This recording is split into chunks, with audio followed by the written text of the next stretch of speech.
Okay, just about to go into a private message that's been sent to me. Let's get my camera set up straight. But before I do that, if anyone here is watching this video and you work for Google or for YouTube, I just like to say quite categorically right here and right now, I think you're all a bunch of very, very sick people, and I think you all need help.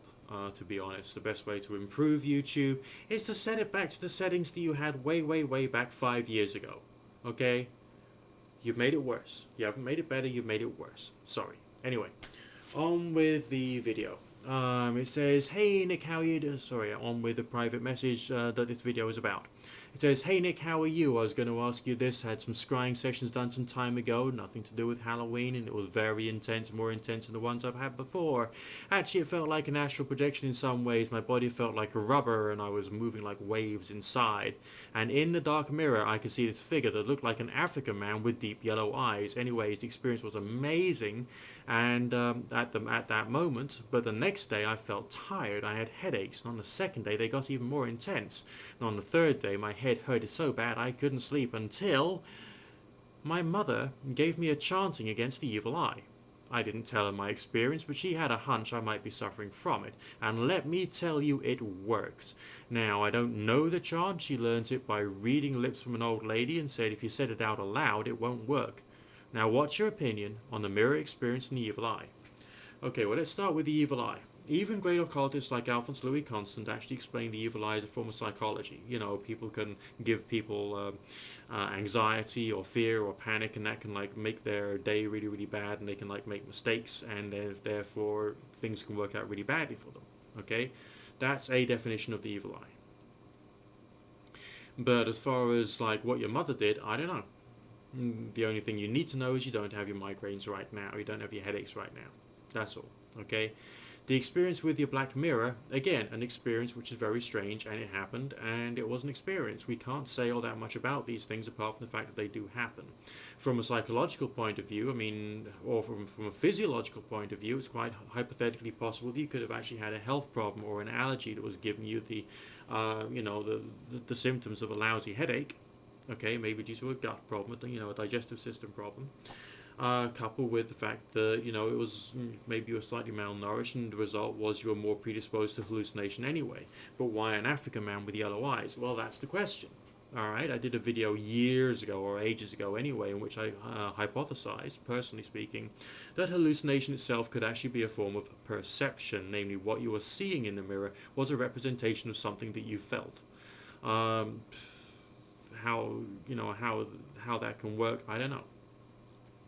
But there are some people who believe that when you see or think you're seeing a spirit or an angel or a demon or something, that could be even like electromagnetic radiation from the bricks and stones and streams underneath your property or whatever, which is having some kind of influence upon your mind, and you are perceiving the energy, namely thought, mood, personality, or whatever of whatever it is you're feeling, and translating it through your visual imagination, your translucid, as a spirit of a certain character. That's one way of hypothetically looking at it, or indeed it could be something from your mind which is being expressed in that way. We don't know. So essentially, there's lots of different competing opinions. All I would say that we know is you've had the experience and it was weird. Okay, even weirder than what YouTube and Google have done to this wonderful website, which I absolutely love and adore, but is obviously a bit screwed up right now. So, I like Black Mirror experiences. I have my Black Mirror up there. I use it rather a lot. It's good fun, okay? But it is always freaky. It still freaks me out. And I have seen things in that thing which was, a little, weird stuff. But that's all part of the fun. Okay, what gets scary is when you ascribe too much hard and fast empirical reality to it, because you don't actually know whether it is empirical reality or whether it's an illusionary reality, and the illusion is that you develop a hard and fast belief that, oh, this proves it. So don't think like that. It's not healthy for you. It's not helpful for you. Okay. I know there's always going to be someone who is going to like dress like the archetypal, Wiccan or pagan or magician or whatever. Say, oh yes, that definitely means, oh yes, it definitely means this, that, and the other. Oh, astral energy. They're mental. Okay, disturbed, mental, not thinking. unintelligent, even undesirable to a certain extent. And I would try and move away from them because they're not thinking scientifically about the experience, and they're not expressing it scientifically. I've got nothing against people of pagan religion or Wiccan religion or anything along those sides of things, but there is a form of thinking which is kind of like coalesce within certain minority groups. Now, this includes Christian groups as well as Jewish groups and Islamic groups and all the rest of that. But these extremes of taking the spiritual so seriously that you can't actually be critical of an experience, I personally find rather disturbing.